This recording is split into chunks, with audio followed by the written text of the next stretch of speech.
When families are out searching for the right interventionist or the right treatment center, most of them turn to the internet. Of course, the question lies within them, how do we know who to trust? We've talked to so many people have different opinions, and so many people say we should do this, that, or the other thing. What's interesting is my competition isn't necessarily other interventionists. My competition is bad information. Bad information in the addict and the alcoholic who's been whispering in the family's ear all this time.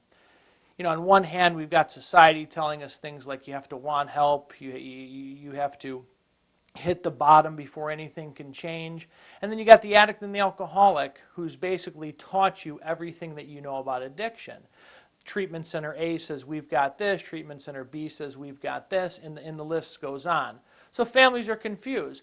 The thing to remember as a family member is that you become an extension of the addiction. You may not like that, but you are. And just like an addict or an alcoholic, you are subconsciously going to go with, most likely, the person that sells you the path of least resistance. Interventions are very, very, they're very abrupt. They're very to the point. They get the job done. In some families, even though it works and it's the greatest thing that you can do, families want to look for a softer, easier way. So they're going to go with that person. They're going to talk to the treatment center that says, don't do that, do this.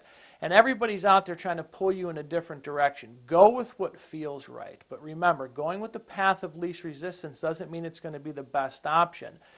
Going to an outpatient program for a heroin addiction or going on Suboxone or methadone isn't going to be an option. But you may talk to a methadone clinic that's less abrasive than us, is more, better salesman than a treatment center. So who do you trust? Trust with who is licensed. Trust the professionals. Trust people who have companies. Trust people that make sense and sound like they know what they're doing. But do not, under any circumstances, just go with the people who sell you the path of least resistance, because that's what you want. That's what your loved one wants. That's what the alcoholic and addict want. They want to get through this as easy as possible with as little as effort needed. Don't follow those same footsteps. It may seem like a lot, but at the end, the intervention is going to be most effective to help your loved one get the treatment.